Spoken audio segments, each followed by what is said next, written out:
Before 1995, the heavy music ecosystem was bloated but breathing. Grunge had torched the glam scaffolding. She calls me Goliath and I wear the David mask. Metallica had gone black and global.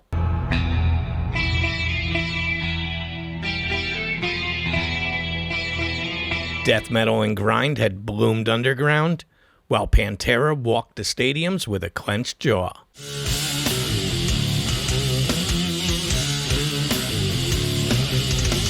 Hardcore scenes were fragmenting into metalcore, emo, and post-hardcore hybrids. MTV's Headbangers Ball still limped along, and Roadrunner was still a major player. But the early 90s were not a golden era. They were a battlefield of ideas, and 1995 was the casualty report. The pressure wasn't just aesthetic, it was structural. Labels were collapsing, budgets were drying up, zines were vanishing. The radio had made its turn. And the next sound coming over the hill wasn't heavier, but it was cleaner. Alternative rock wasn't killing metal. It was absorbing it.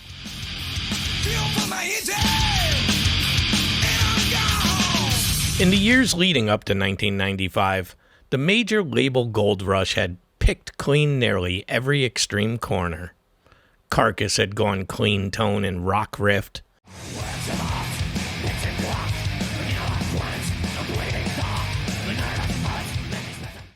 Fear Factory went digital and burst out with Burn My Eyes in 1994.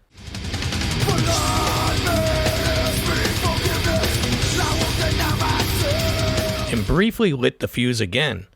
But while new bands were innovating, the old guard was crumbling under cultural fatigue. Slayer's Divine Intervention, 1994. It was loud, but directionless.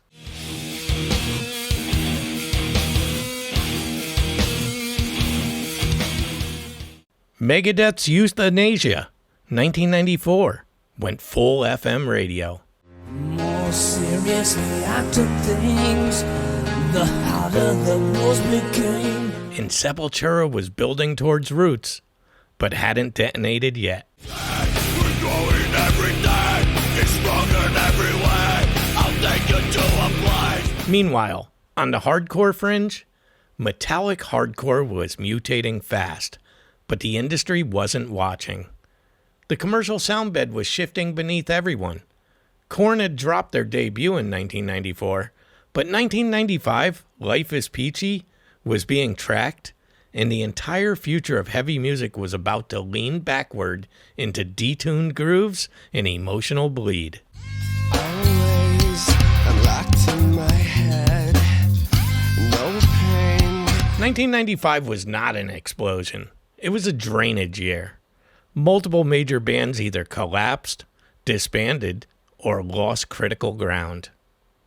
Obituary released World Demise late in 94 and went into hibernation soon after.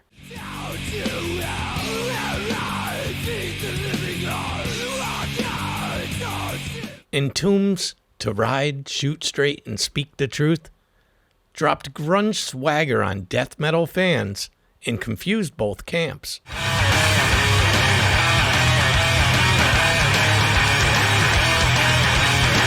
Carcass recorded Swan Song, then died on the operating table before it could breathe. The global fabric are inside.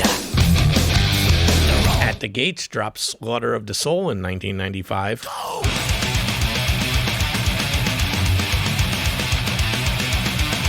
Then walked off stage and dissolved.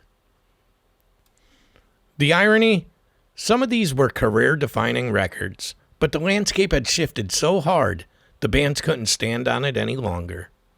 That same year, MTV canceled Headbangers Ball.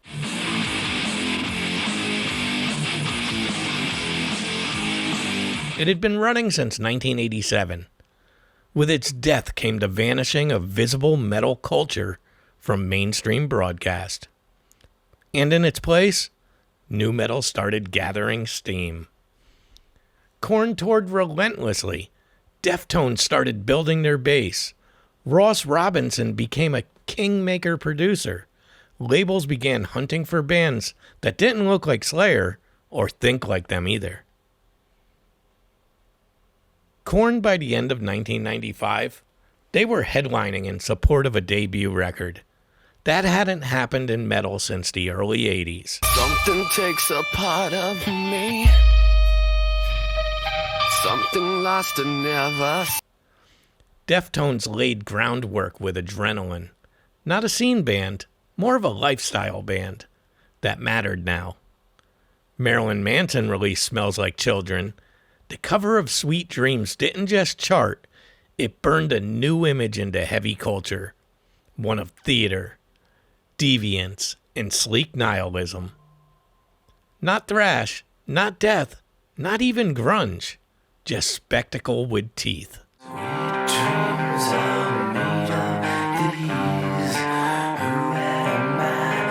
Meanwhile, smaller scenes began to insulate. Hardcore went local again, birthing brutalist offshoots like Integrity and Bloodlet.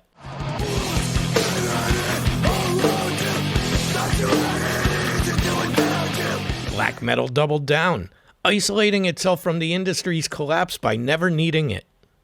And DIY death metal started crawling back from the major label bust, rerouting itself in tape trading and European festivals. The second wave of death metal, Morbid Angel, Obituary, Death,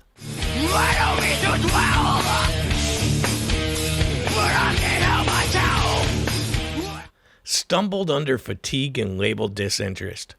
Crossover thrash was gone. DRI and Suicidal had lost all cultural placement.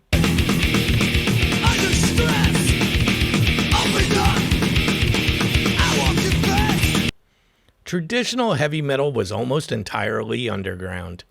Power metal hadn't resurged yet, and classic acts were viewable as fossils by the incoming wave of younger fans. The metal press itself was evaporating. Glossy mags wanted Marilyn, not Morbid. And in the United States, metalcore was still nameless, not yet unified under a marketable banner. 1995 ended the illusion that metal was culturally permanent. It proved that heavy music could, and would, be exiled from visibility if it couldn't mutate. This year, killed the old guard's promotional machine.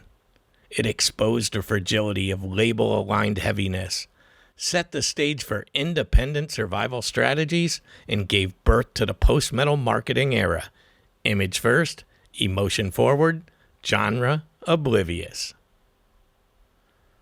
From this point forward, no metal band would be safe. Not from cultural disinterest, not from internal erosion, not from aesthetic replacement. Heavy became unstable, and unstable meant evolution. The void left by 1995 didn't stay empty. In its absence, three things emerged. Nu metal took the crown, built a stadium, and later imploded under its own pressure. Extreme metal rerouted underground, finding strengths in scenes that didn't care about Billboard charts. And hardcore and metalcore rebuilt the middle, creating new hybrids that would explode in the early 2000s. But 1995 is the pressure break that made all of that motion necessary. This is not the end of metal. It is the confirmation that metal ends constantly, and only the unstable survive. Something takes a part of me. Something lost and never.